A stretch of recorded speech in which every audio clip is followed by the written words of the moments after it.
오늘은 묵시가 없어서 그렇다라고 하는 말씀 제목 갖고 함께 은혜 나누고 또 우리 마음속에 말씀의 중요성을 더 깊이 새기려고 합니다.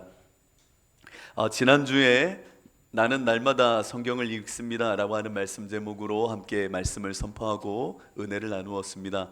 여러분들 한 주간 그 말씀이 운동력 있게 움직이셨는지요? 네, 그 말씀 위에서 오늘 말씀을 이어 함께 나누도록 하겠습니다.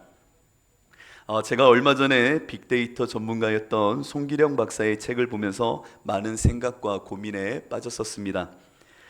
그분은 자신의 책 시대예보라고 하는 책에서 다가오는 것이 아니라 이미 다가온 미래 사회에 대하여 예보가 아니라 이제는 특보를 내야겠다라고 하는 말을 했습니다. 그만큼 책을 내는 이 순간도 세상은 빨리 그 미래성을 갖고 다가오고 있기에 예보할 것이 아니라 특보로 빨리 내야 될 시절처럼 급속히 속도감을 갖고 밀려 들어오고 있다라고 하는 이야기를 합니다. 이미 우리가 살아가는 이 시절은 도래한 AI로 인하여 어떤 특정 분야가 아니라 모든 영역에서 그리고 모든 문명이라 말할 수 있는 것까지 치고 들어와 쓰나미처럼 모든 것을 밀어내고 있습니다. 게다가 AI 시대는 문명의 거대한 전환을 만들 때 강압적이고 거부할 수 없을 정도의 폭력성을 갖고 밀어 닥치고 있습니다.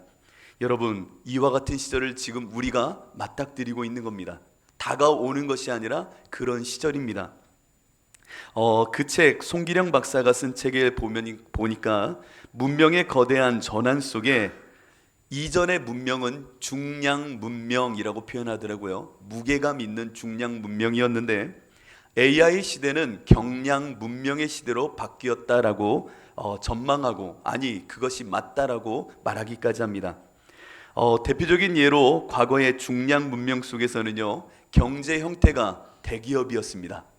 그러니까 피라미드의 대기업 형태 속에 대기업에 가면 안정감을 취할 수 있고 그 구조 안에서 살아가면 괜찮았던 문명이 이 중량 문명의 시절이었다라는 겁니다. 그러나 앞으로의 시대는 잘 들어보십시오. 자기가 좋아하는 것을 개인으로 직접 하는 시대가 될 것이다 라고 말합니다. 이미 그렇게 되고 있다라고 말하기도 하죠. 경량의 시대, 이 경량의 시대를 조금 다른 말로 하면 개인화된 시대, 이것도 부족합니다. 핵 개인화된 시대, 개별자의 주관과 자기 가치, 자기 이익, 자기 욕망, 자기 기쁨이 중시가 되는 시절이 왔다라는 겁니다. 최근 정치인과 비밀스러운 활동을 원하는 이들에게 인기가 많은 텔레그램, 이 텔레그램이 직원이 몇 명인 줄 아시죠? 30명밖에 되지 않습니다. 그리고 이 사람의 책 가운데 하나를 보니까 얼마 전 개발 툴을 만든 베이스44라고 하는 기업이 단 한 명이 운영하는 회사라고 합니다. 1인 기업이에요. 그런데 매출이 300만 불을 넘게 나와서 최근 6개월 만에 1,000억에 팔았다고 합니다. 뭐 1,000억 정도에 우리 수준하고 맞지 않죠? 뭐 그 정도 했나 보다. 1,000억에 팔았다고 합니다. 문명의 대전환을 일으키는 AI 시대가 이미 와 있습니다. 중량 문명이 요구하던 결속을 신속히 이완시키는 시대입니다. 이전보다 개인의 자유로움을 중요시하고 그들의 핵심 가치가 더 우선시되는 시대가 되어졌습니다. 그래서 그 책을 제가 그대로 옮긴 가치에 대한 정의를 한번 들어보십시오. 경량은 단순히 무게의 문제가 아닙니다. 가치 체계의 재구성이고 관계 방식의 혁신입니다. 무엇보다 지속 가능성을 향한 설계입니다. 더 적게 소유하고도 더 넓게 연결되는 삶, 덜 복잡하지만 더 깊이 있는 질서, 무엇보다 서로에게 덜 바라고 더 위하는 자세, 이것이 경량 문명의 언어입니다 라고 말했습니다. 엄청난 통찰인 것 같습니다. 경량 문명의 주 언어, 서로에게 덜 바라고 그러나 더 위하는 시대가 될 거라는 겁니다. 나 관여하지 마. 나 너무 그렇게 간섭하지 마. 나한테 무언가를 기대하지 마. 덜 바래. 그러나 내가 너를 위해 주면 갖고 있을게. 이런 시대는 인본주의를 넘어서서 각자가 자기 인식과 인지의 범주를 절대적 참이라고 말하는 시절입니다. 내가 생각하면 옳은 거예요. 내가 좋으면 좋은 시절. 또 자유라고 말하는 시대로 급속히 모든 문명을 끌고 들어가 나를 구속하지 말라고 합니다. 이와 같은 시대에 교회의 모습은 어찌해야 되는가? 목회자로서 고민이고 또 시대를 살아갈 우리 모두에게 전해야 될 메시지를 준비하는 자로서 참 고민이 되는 시절입니다. 최근에 교회들 가운데 인기 있는 교회, 젊은 세대가 좋아하는 교회, 많은 성도들이 좋아하는 교회, AI 시대를 맞는 이때의 좋은 교회를 다음과 같이 표현합니다. 근데 이걸 보면서 제가 우리 교회 좋은 교회 못 되겠다 싶었습니다. 5가지가 없어야 좋은 교회로 사람들이 요즘 몰리고 있다는 겁니다. 5가지. 그 사람의 말이 전부는 아닐 수 있지만 많은 부분에서 이렇게 흘러가는 것을 저는 정말 깊이 보게 됩니다. 5가지. 첫 번째, 십자가가 교회에 없어야 된다고 합니다. 부담감이 없어야 된다는 겁니다. 둘째, 새벽 예배가 없어야 된다고 합니다. 셋째, 성경 공부는 자제해야 된다고 합니다. 넷째, 목장 모임도 없어야 된다고 합니다. 다섯째, 직분은 있어서는 안 된다고 합니다. 이 5가지가 없어야 MZ세대, 오늘 시대의 교회는 많은 사람들에게 소통 가능하고 서로 함께 할 수 있는 공간으로 그들에게 다가갈 수 있다고 합니다. 교회가 시대적 흐름을 놓치고 있기에 이와 같은 시절에 맞춰 교회가 변화돼야지 여전히 십자가, 새벽 예배, 성경 공부, 목장, 직분 이런 것을 강조하면 사람들이 좋아하지 않을 뿐만 아니라 손가락질하는 시절이 되어졌다는 겁니다. 오늘날 많은 성도들은 하나님을 예배하기보다는 자기 만족에 더 중시하는 시절로 다가가고 있습니다. 그래서 자신에게 의미 있고 특별한 경험을 주는 공간이나 공동체를 더 추구한다고 합니다. 자신의 정서와 지적인 만족, 자기 욕구와 필요를 채울 수 있는 곳, 그곳으로 많은 사람들은 쏠리는데 교회는 바로 이 흐름에 맞춰서 변화돼야 된다는 겁니다. 사람들의 욕구와 욕망, 필요를 채울 수 있는 곳, 극단적으로 제가 표현해 보겠습니다. 교회는 은혜 받으러 오는 곳입니까? 예배하러 오는 곳입니까? 여러분 속으로 대답하십시오. 저도 깜짝 놀랄 수 있기 때문에 여러분 속으로 대답하십시오. 교회는 은혜 받으러 옵니까? 예배하러 가는 겁니까? 여러분 속으로 이미 결정하셨을 것 같습니다. 저는 이와 같은 AI 시대 그리고 그 시절을 살아갈 교회 그리고 우리들 이런 시절을 저는 다음과 같이 명명해 보려고 합니다. 아무도 이런 명명을 한 적은 없는데 저 혼자 내려봤습니다. 이 시절은 네오 사사 시대다라고 말하고 싶습니다. 신 사사 시대. 사사 시대는 여호수아가 죽은 이후에 약속의 땅 가나안에서 생활하던 신앙인들의 삶을 기록한 책입니다. 사사기의 기자는 사사 시대의 역사를 그 사사기 맨 마지막 문장에 이렇게 압축하여 표현합니다. 들어보십시오. 사사기 21장 25절 사사기의 마지막 절입니다. 그때에 이스라엘의 왕이 없으므로 사람이 각기 각자의 소견에 옳은 대로 행하였더라.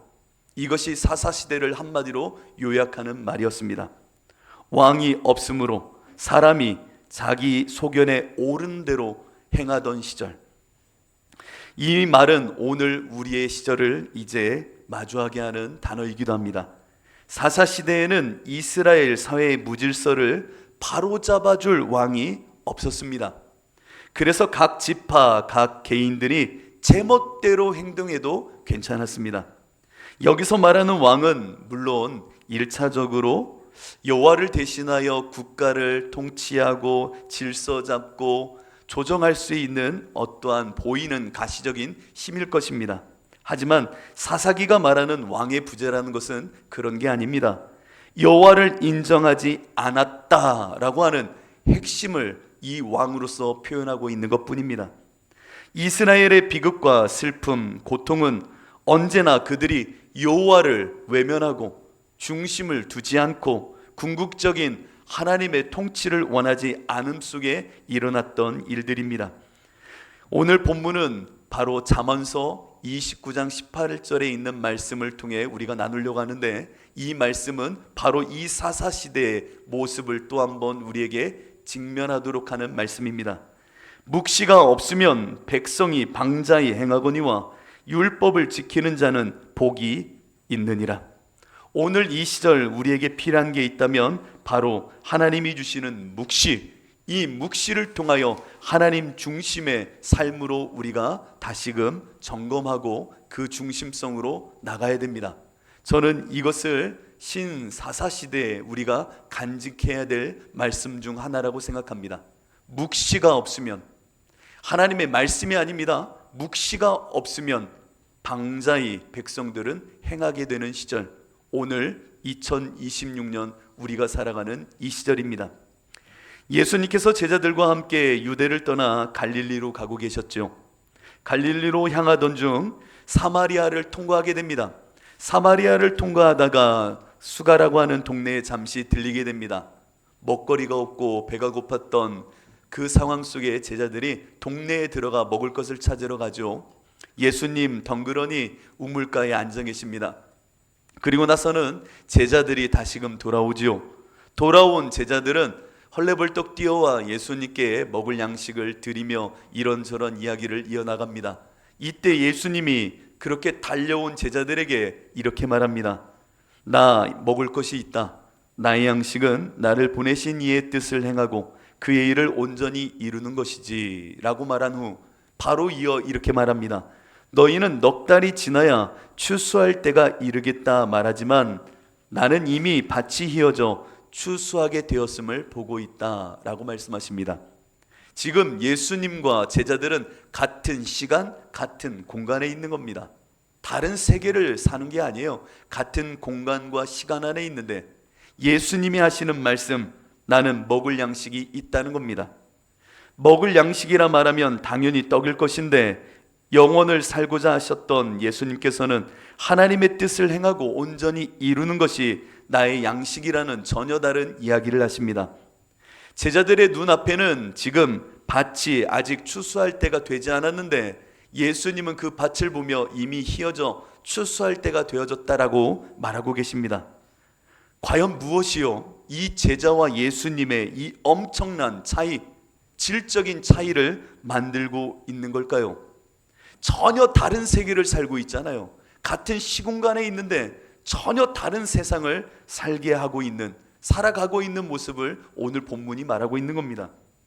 그 이유는 무엇일까? 바로 시간을 넘어선 영원, 역사를 넘어선 묵시, 이 두 사이의 간극 너머의 질적인 차이를 예수님은 넘어 살고 계셨다라는 겁니다.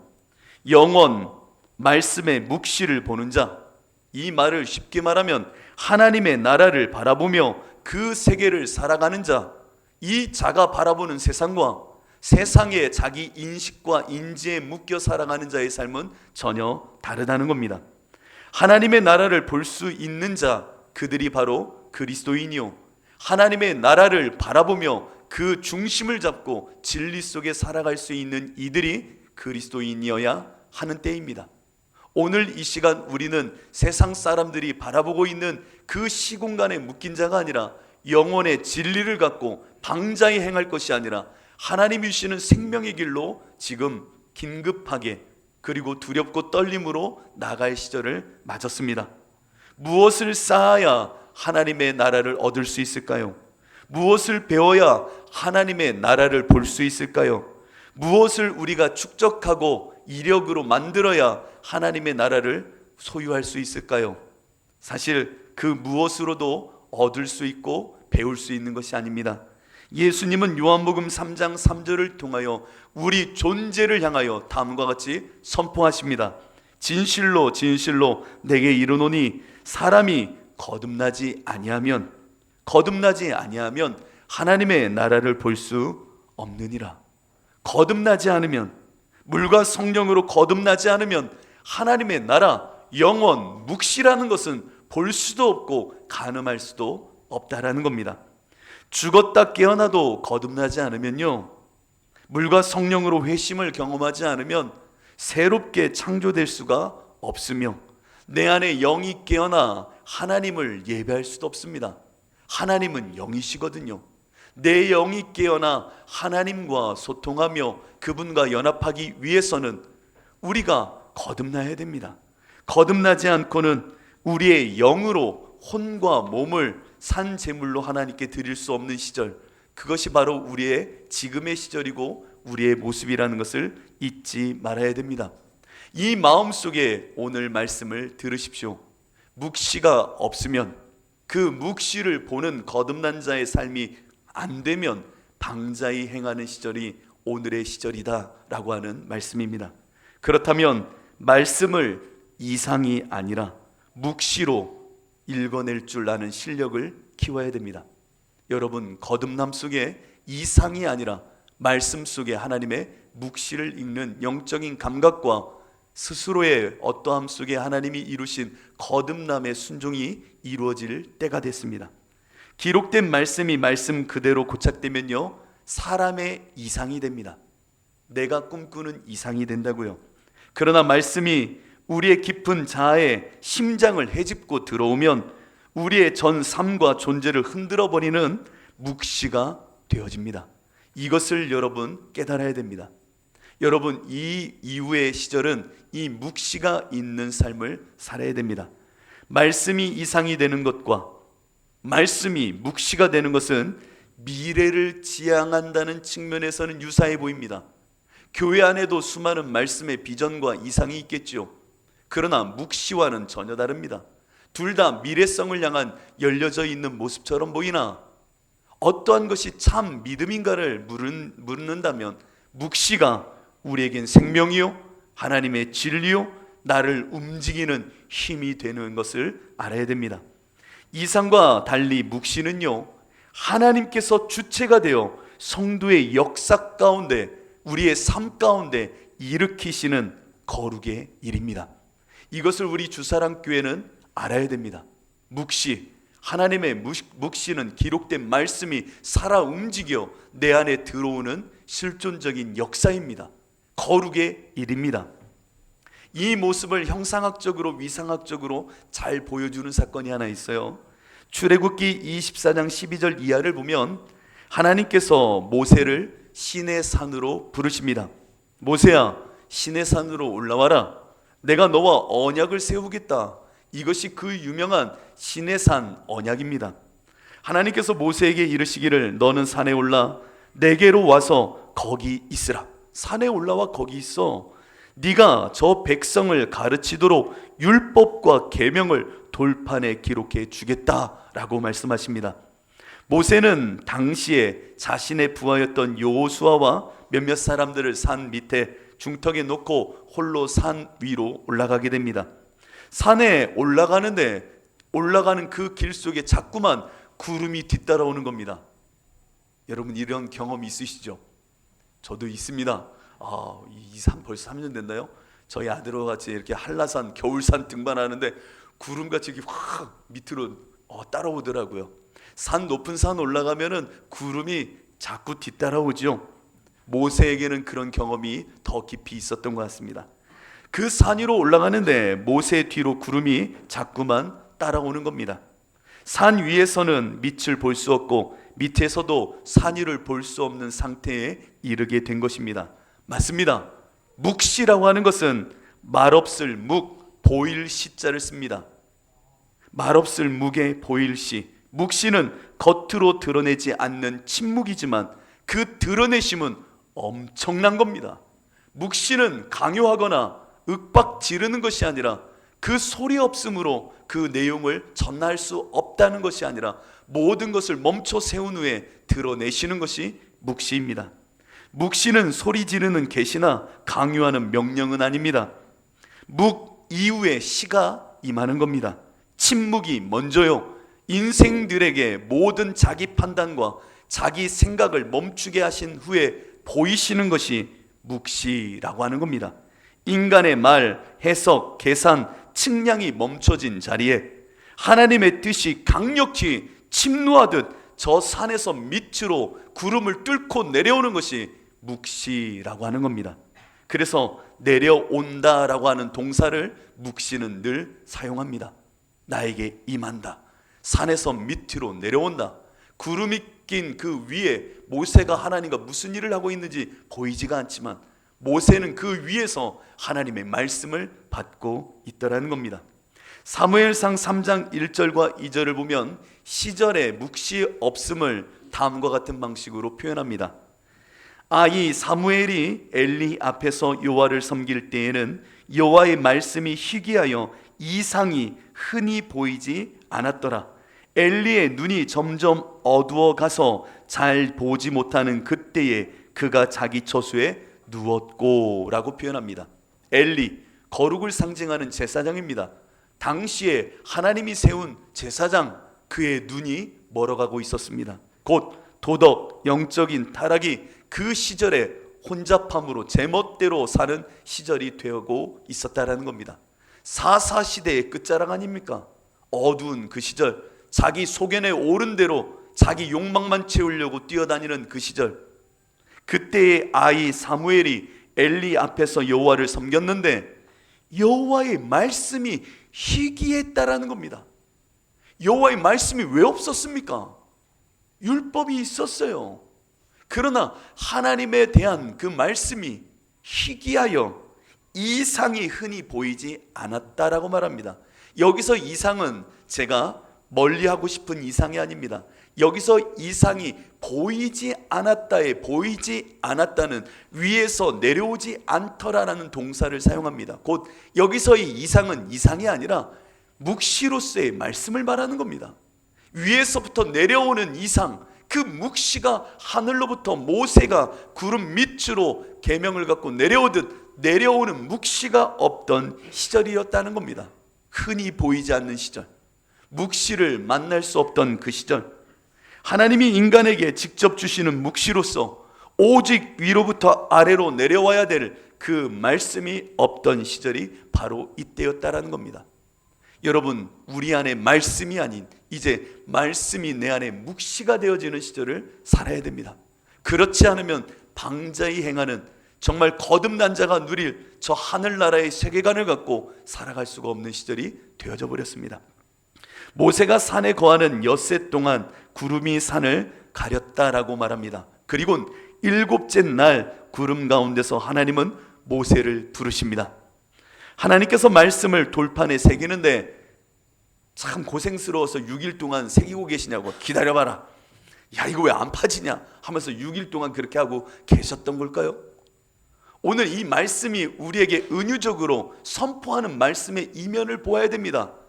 그 산에서 받은 묵시의 하나님의 말씀, 그 말씀을 6일 동안 하나님 돌판에 새기시냐고, 6일 동안 땀 흘리시면서 일하시냐고 6일을 소유했던 걸까요?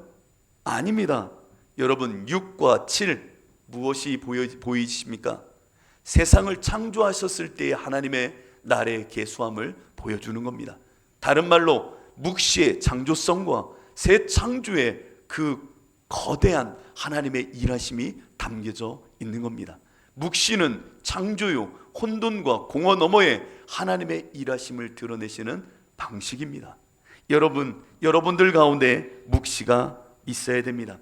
묵시가 없으면 오늘 본문의 말씀처럼 방자히 행하게 됩니다. 말씀을 그냥 읽는 것이 아니라 진짜 이 말씀이 거듭난 자의 눈으로 보여지듯 읽혀지듯 하나님이 내 영 가운데 임하시어 위로부터 밑으로 도래하여 침노하듯 임하여 나의 존재를 완전히 뒤흔들며 흔드시는 그 말씀이 있어야 되는 시절이 됐다라는 겁니다. 만약에 내 안에 이와 같은 묵시가 없으면, 정말 우리 성도님 잘 들으십시오, 묵시가 없으면 우리의 신앙은 아미떼의 아들 요나처럼 살아갑니다. 아미떼의 아들 선지자 요나가 하나님의 말씀을 몰랐겠습니까? 나름 그 두루마리나 기록된 말씀이 없었겠습니까? 그가 그 말씀을 알았던 자입니다. 그런데 요나 1장 1절을 보십시오. 여호와의 말씀이 아미떼의 아들 요나에게 임하니라. 이르시되 쉐마, 하나님의 말씀이 임하는 사건입니다. 다른 말로 하면 하나님의 묵시의 도래입니다. 침노하던 내 안에 오시는 겁니다. 쉐마, 여호와의 말씀을 듣는 쉐마. 쉐마가 뭡니까? 무슨 소리 들리지 않습니까? 그렇죠. 이게 쉐마입니다. 주님의 음성이 들리는 겁니다. 모든 것이 멈춰졌을 때에, 더 집중하게 될 때에 내 안에 임하는 주의 말씀, 내 영혼의 깊은 자아에 하나님의 영이 임하여 내 영을 흔드는 그 묵시가 아미떼의 아들 선지자 요나에게 임하여 너는 저 니느웨로 가 저들을 회심케 하고 구원해라 라고 하는 말씀을 들려주십니다. 그런데 이 아미떼의 아들 요나는 도저히 이해가 되지 않는 겁니다. 이게 뭔 소리야? 아니 우리 선민 백성이잖아요. 하나님 말씀에 의하면 이방, 저 사람들은 우리를 해하려 하고 정말 이해할 수 없는 말씀이었습니다. 내가 알고 있는 말씀과 내 이상 속에서는 도저히 이 묵시라 말하는 하나님의 일하심은 정말 상상할 수도 없고 받아들일 수도 없었던 겁니다. 묵시가 아닌 자기 이상을 쫓던 요나, 그가 택한 방식은 곧장 항구로 뛰어 내려가는 거였습니다. 자, 이제 잘 보십시오. 정말 하나님의 묵시로 살아있지 않은 성도들은 무엇을 추구하는지를 잘 보십시오. 그들은 무엇을 추구하느냐? 기적을 추구합니다. 신앙생활을 하면서 내 존재가 하나님 안에서 십자가를 경험하든 죽어지는 경험이 아니라 자기 스스로 기적을 원하는 신앙으로 몰두해버립니다. 묵시 아닌 이상을 쫓는 자, 바로 아미떼의 아들 요나. 요나는 급히 여호와의 얼굴을 피하고자 다시스로 도망하려 하여 욥바로 내려갑니다. 다시스로 도망가려고요. 상업의 도시, 문명의 도시 다시스로 도망가려고 욥바로 내려간 겁니다. 그랬는데 본문 말씀을 보면 이렇게 기록합니다. 욥바로 내려갔더니 마침, 뭐라고요? 마침 다시스로 가는 배를 만난지라. 할렐루야. 봐봐. 내가 이렇게 급히 내려왔는데, 욥바로 갔는데, 아니 다시스로 가는 배 있잖아. 하나님의 역사지, 일하심이지. 이런 일이 어딨어. 묵시가 아닌 이상으로 사는 사람, 말씀을 안다 말해놓고 아직도 자기가 중심이 되어져 이 말씀을 이상으로 삼는 사람들은 기적을 추구합니다. 봐봐, 이게 하나님 뜻이야, 이게 하나님 역사하심이야. 누가 그랬는데요? 나 스스로 여기는 겁니다. 마침 아니 이런 우연이 어딨어. 여러분 생각해 보세요. 2026년 우리는 미리 인터넷으로 예매하고 배를 타고 가지만 이 요나가 살던 시절엔 그런 거 없습니다. 어느 날 항구에 배가 들어올지 모르고, 일기 날씨가 어떻게 될지 모르고, 식량도 채워야 되고, 먼 길 떠나려면 사람도 필요하고, 컨디션도 보아야 되는 겁니다. 언제 떠날지는 선장마음입니다. 그날 술 먹고 쓰러져 있으면 다음날 못 가는 거예요. 그런데 그 마침 배가 떠나려고 하더라는 겁니다. 이야, 이런 우연이 어디 있습니까? 요나는요, 이게 하나님의 뜻이라 여길 수밖에 없었습니다. 그래서 자기가 생각하는 이상에 맞춰 그 배를 탔을 시에 기적이구나, 하나님 살아계시지, 그렇지. 그리고는 그 길로 다시스로 나아갑니다. 다시스로 가는 그 배, 하나님이 풍랑을 일으켜 파선의 직전에 이르게 만듭니다. 저는 신앙생활을 하며 또 목회를 하며 말씀 안에서 산다고 하는 분들 가운데 이런 분들을 많이 만나게 됩니다. 정말 묵시가 아닌 자기 스스로의 이상으로 이 말씀을 자기 마음대로 해석하는 가운데 추구하는 것은 내가 십자가를 경험하는 내 존재를 뒤흔드시는 하나님의 말씀이 아니라 기적을 바라는 이들을 참 많이 만나게 됩니다.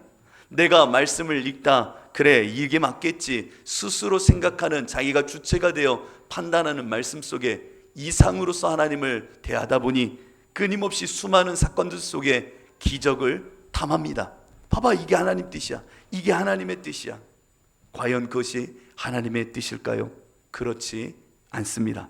말씀으로 이상으로 삼는 사람은 자기가 여전히 중심이 되어 우상을 숭배하듯 그것들을 숭배하는 신앙으로 넘어져 버립니다. 구름 위의 말씀이 구름 밑에 나에게 임할 때면, 영원의 말씀이 시간을 뚫고 들어올 때면, 묵시가 역사를 뚫고 들어올 때면 나의 전 인생과 존재를 흔드는 음성으로 다가오고 나를 해석하고 해체하며 부정하는 날선 칼과 같은 검으로 내 안에 임하는 것이 하나님의 묵시입니다. 여러분, 이것을 기억해야 됩니다. 기억해야 됩니다.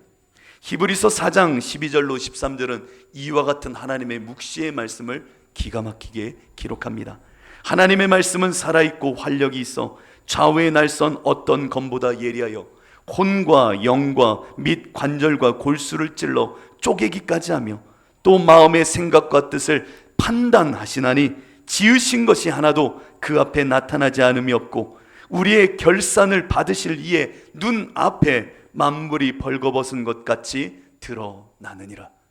이 말씀 앞에 서야 방자함을 면할 수 있게 됩니다. 오늘 본문 잠언서 29장 18절 앞에는 자녀들을 바르게 양육하고 싶은가? 채찍과 몽둥이로 훈계하라고 말합니다. 이 말을 듣고 그대로 따라하면 큰일입니다. 그런 의미 아닙니다. 인간의 본성은 그냥 두면 범죄할 수밖에 없기에 그 훈계를 통하여 새롭게 교정해야 된다는 말이지 진짜 때리란 얘기 아닙니다. 여러분들 미친 듯이 정말 주님의 이 말씀을 사모한다면 그 말씀을 통하여 자기 기적을 탐하지 마십시오. 내가 해체되고 망치로 내가 부서지듯 내가 십자가 앞에서 내가 주님의 죽음을 마주하는 그 시간을 겪게 되는 것입니다. 그래야 방자에 행하지 않는 생명의 길로 올라설 수 있게 된다는 겁니다. 이제 그 하나님의 묵시를 사모하십시오. 이 말씀을 사모하십시오. 정말 그 구름으로부터 내 안에 임하시는 하나님의 말씀을 사모해야 될 시절이 왔습니다. 내 영을 깨워서 말씀을 사모해야 됩니다. 그냥 말씀을 읽지 마시고 나에게 하나님의 말씀이 정말 내 심부를 정말 찔고 들어올 정도로 하나님의 말씀이 내 안에 역사하기를 갈망하는 마음으로 그 묵시를 말씀을 갈아십시오. 바라십시오. 그것을 갈망하십시오. 하나님께서 여러분들에게 그 일을 행하고 싶어 하십니다. 여러분들이 거듭나 그 말씀을 듣는 훈련이 되어야 됩니다. 앞으로의 시절은 우리에게 이것을 더 요구하는 시절이 될 것입니다. 어떤 시스템, 어떤 환경의 문제가 아닙니다. 우리 안에 영적인 깨어남이 있는지, 그것을 통하여 하나님의 그 말씀의 묵시를 읽는 감각이 있는지가 더 중요한 때가 될 것입니다.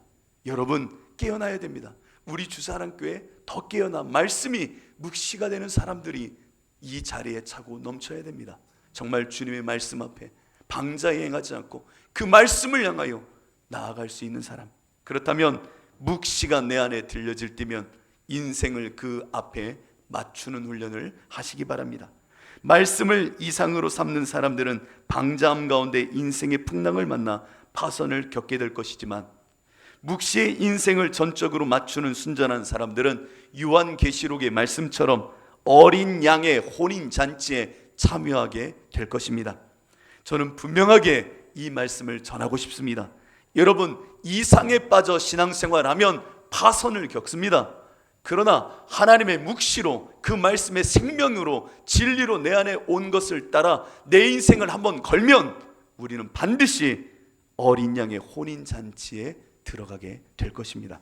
요한계시록은 성도들이 끝까지 믿음을 지킴으로 구원의 완성을 누리게 되는 승리의 묵시가 기록된 책입니다. 이 말씀 가운데 19장에서 어린 양의 혼인잔치와 관련하여 이렇게 기록합니다. 할렐루야, 우리 하나님 곧 전능하신 이가 통치하시도다. 우리가 즐거워하고 크게 기뻐하며 그에게 영광을 돌리세. 어린 양의 혼인 기약이 이르렀고 그의 아내가 자신을 준비하였으므로 그에게 빛나고 깨끗한 세마포 옷을 입도록 허락하셨으니 이 세마포 옷은 성도들의 옳은 행실이로다 하니라. 여러분, 이 말씀을 기억하십시오. 성도들의 옳은 행실, 이 행실의 옷을 그리스도의 옷, 세마포 옷으로 우리에게 입히시어 신랑 되신 예수님을 마주할 수 있게 하겠다라는 겁니다. 성도의 옳은 행실이란 무엇인가? 자기의 의, 자기 열심, 종교적인 열심, 자기 이상에 대한 헌신이 아닙니다. 옳은 행실이란 예수가 그리스도가 되어, 예수가 내 안에 그리스도가 되어 예수로 살아낸 삶, 곧 침노하듯 임하신 말씀에 완전히 장악되어 자신의 생각과 판단과 이상이 완전히 무너지고 오직 말씀의 영광을 위하여 내 모든 것을 죽은 자처럼 주님께 내어드린 그 삶을 옳은 행실, 성도의 옳은 행실로 받아들이시겠다라는 겁니다. 그래서 원문을 찾아보면 옳은 행실은 착한 행실이요 예수가 주인 되신 삶의 전형이다라고 말하는 겁니다.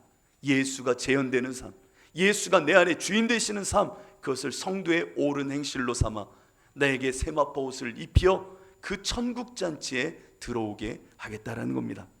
바울은 예수 그리스도를 전하는 일에 생명을 바쳤던 사람, 수사학과 당시에 하나님의 말씀도 깊이 새겼던 사람입니다.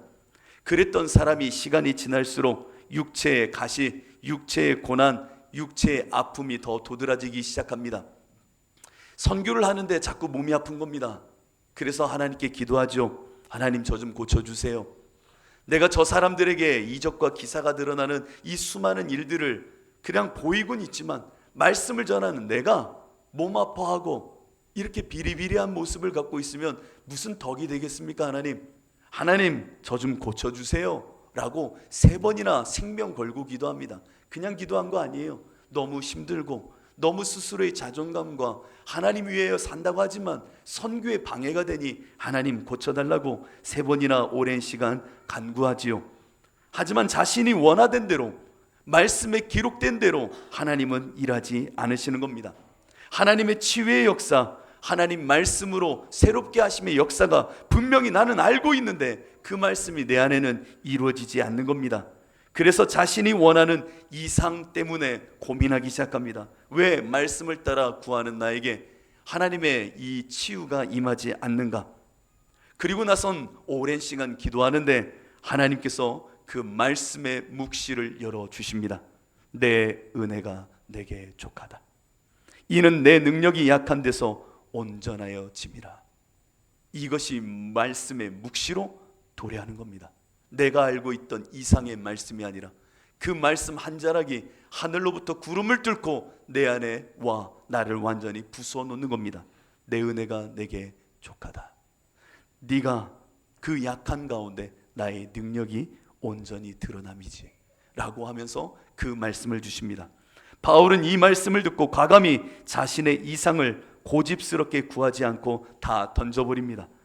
바울은 말씀의 이상이 아니라 말씀, 그 묵시가 내 안에 들어와 나를 부수며 하나님을 드러내는 그 말씀을 하나님의 생명으로 잡아 방자히 행하지 않고 그 말씀 앞으로 달려가게 됩니다. 그때의 말씀을 이렇게 기록합니다. 여러 계시를 받은 것이 지극히 금으로, 뭐라고요? 바울은 지금까지 계시, 묵시를 수없이 받고 있었다라는 겁니다. 그것이 너무 크므로 너무 자만하지 않게 하시려고, 하나님의 묵시의 삶을 살면서도 자만하지 않게 하시려고 내 육체의 가시 곧 사탄의 사자를 주셨으니 이는 나를 쳐서 너무 자만하지 않게 하려 하심이라. 나를 완전히 부수어 놓으시는구나. 이것이 내게서 떠나가게 하기 위하여 내가 3번 주께 간구하였더니 나에게 이르시기를 내 은혜가 내게 족하도다. 이는 내 능력이 약한 데서 온전하여 짐이라 하신지라.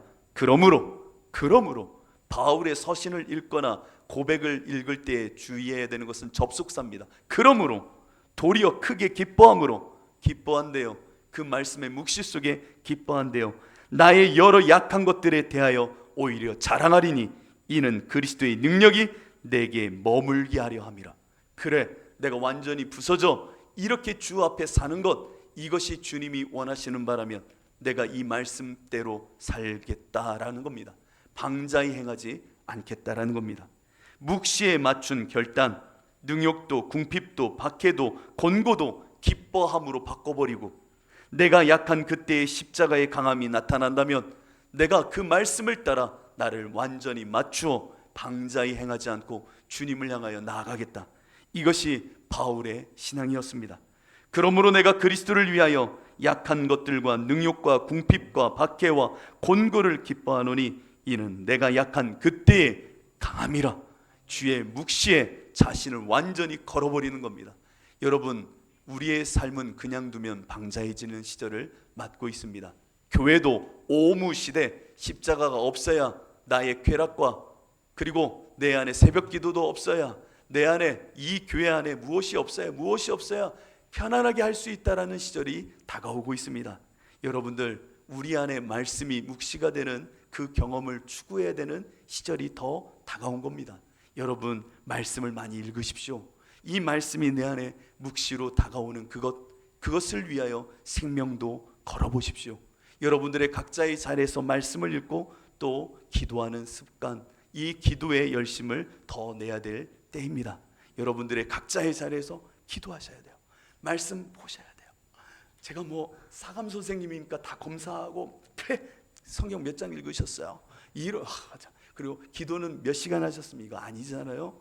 여러분, 정말 말씀과 기도 안에 사셔야 됩니다. 그런 우리 모두가 되기를 진심으로 축복합니다. 우리 찬양.